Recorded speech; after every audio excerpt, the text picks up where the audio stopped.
Alright guys, hope everyone's well and welcome back to the channel. So today it is Wednesday, which means it is leg day. So I'm going to film and go over my full session for yourself. What I'll probably look to do today is a voiceover of the full session. So I'll just basically record all my movements, talk you through things. Reason being it's one, I've got quite a busy day, so I've not got too much time to chat in the gym. And two, not sure if anyone else is like this, but especially when it's like a lower body session, a session that's more demanding, you're really focused, you're really kind of like zoned in. I don't really want to talk a lot, I won't lie. So yeah, we'll do a voiceover. What I'll get you to do is let me know your thoughts, let me know what you prefer. Do you prefer when I chat through the session, explain things throughout in between my sets? Or if you prefer me just voicing over it, then I'd massively appreciate people's input so I can tailor content towards what you enjoy listening to and watching.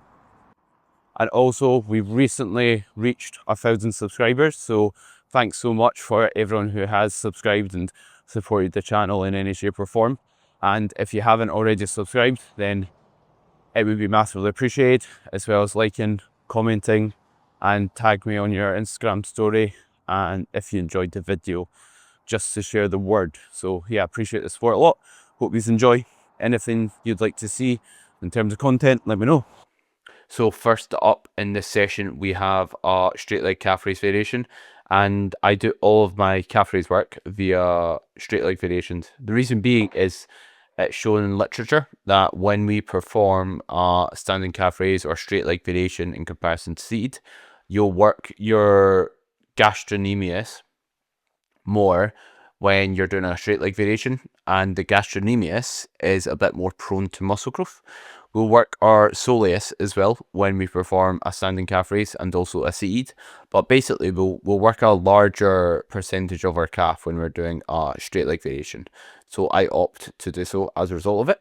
And you'll lengthen your calf more, and the reason being is your calf, one of your calf muscles, your gastrocnemius, or your gastroc, crosses above the knee joint, which basically means when your leg's locked out, you will lengthen your calf more. So as a result, what I think about whenever I'm performing the calf raise is thinking about contracting my quad, so I fully lengthen my calf, and it's also a bit more of a stable position to be in.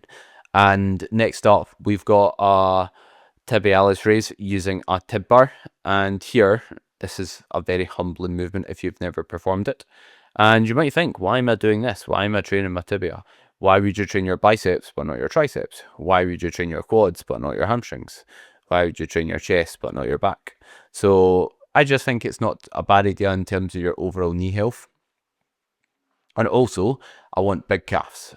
Who doesn't? And it might only be the icing on the cake and have a very minimal effect, but I superset it with the calf raise, so it doesn't add a lot of time to my session, so I don't mind tagging it on here.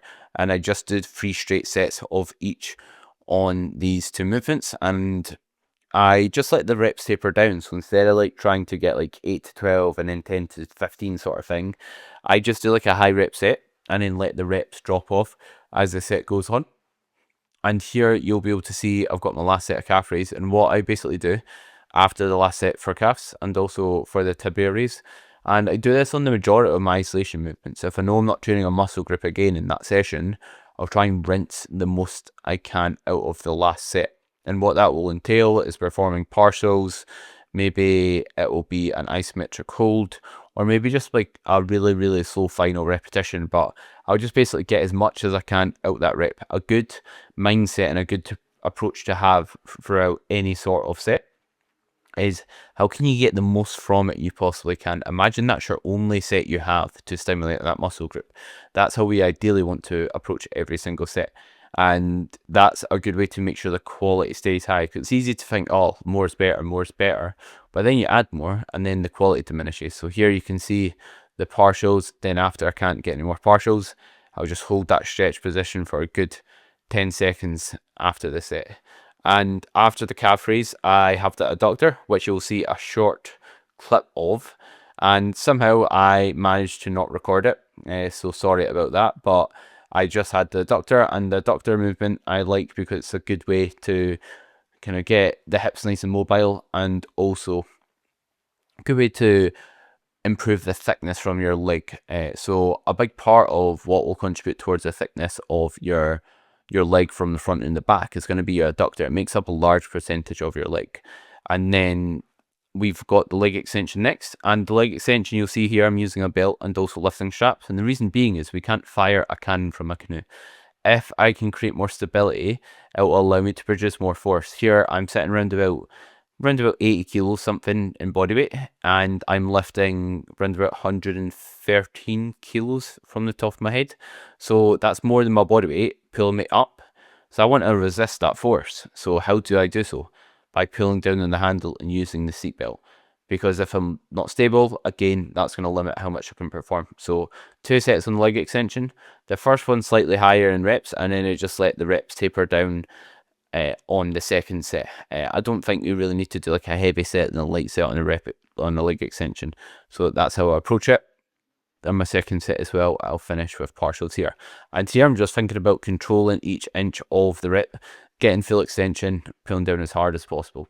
And you'll see here, I move on to the leg curl, where you can see me absolutely scrap to get it into position. And you might think, right, why am I putting it down so tight? Is again the importance of stability. If I'm more stable, it allows me to produce more force, lift more, hence why I'm able to lift the stack plus a 10 kilo plate from gradually working my way up there and making sure I'm prioritizing creating stability and just training as hard as I possibly can here. And here what I'm thinking about is making sure my legs are parallel when setting up for it, and that will ensure you're not putting any stress through the knee joint. And also I'm pushing myself back and up with the handles. And the reason being is that creates a counter force. So a counter force is a fancy way of saying I'm pushing the opposing direction. The weight's trying to pull me. The weight's trying to pull me forward. So I'm basically pressing myself that opposing direction. Big thing when you're training the hamstrings is making sure you're not moving at the hips, at the pelvis.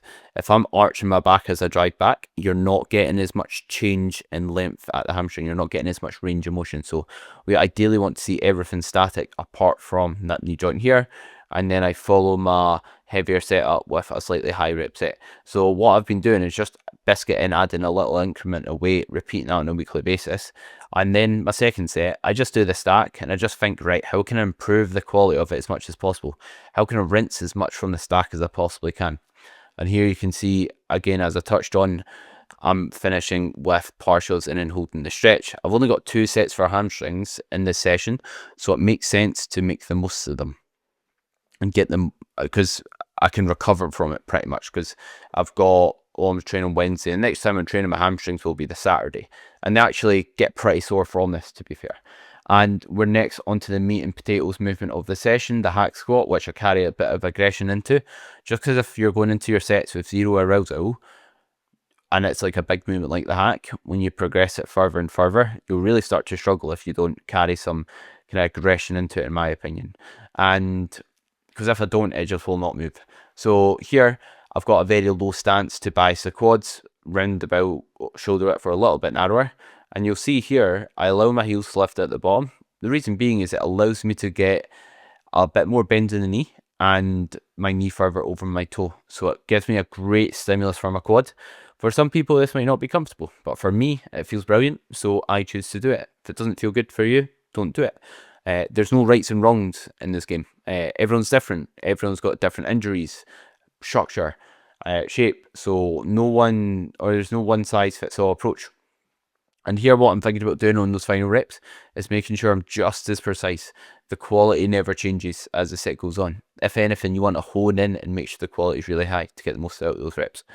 And next up, we've got the Arsenal leg press, which I'm getting on very well with. It's a great machine for me, and it allows me an absolute ton of bend in the knee and the hip, and I feel pretty stable and locked in. So yeah, really getting on well with this at the moment.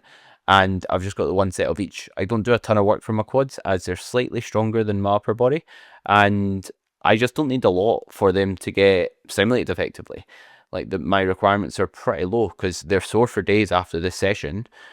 So I don't need to do more for the sake of it. If I do more, that takes away from recovery capabilities for my upper body, which of course I don't want, because I want to prioritize my upper body. So that means put a bit more work towards those weaker muscle groups.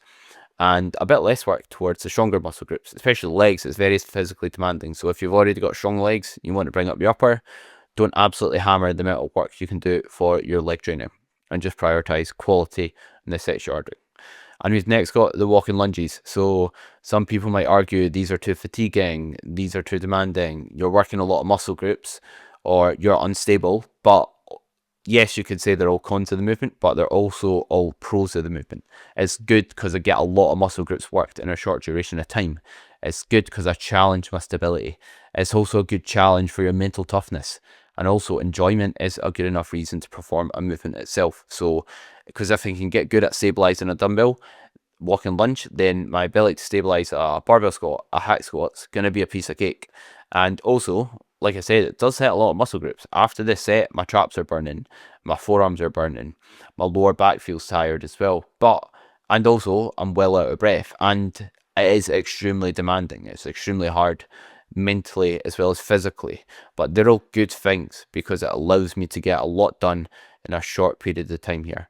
And I calculate, or I try and progress this through distance instead of reps. The reason being is by the time you're at the end of the set, you have lost count. If you can still keep count during the end of your walk and lunge, you're probably not training hard enough, or you're not switched on enough for it, in my opinion. And we've next got the ab crunch machine. And I make sure, just because it's the end of the session, the quality stays just as high in terms of execution and effort. And here, my focus isn't on driving down or driving up. It's thinking about bringing my belly button, or bringing my chest to my belly button as much as I can in that bottom position, then thinking chest away from belly button in the top. So I'm getting as much movement in the spine as possible. Doesn't matter how high you're going or low you're going on the machine, or how far the machine's moving. What matters most is you're getting a full range of motion for your abs, which will be done by extending your spine and then rounding your spine. So flexion and extension. And here I've got 2 sets here. And what I basically do is I perform like a wee circuit, you could say.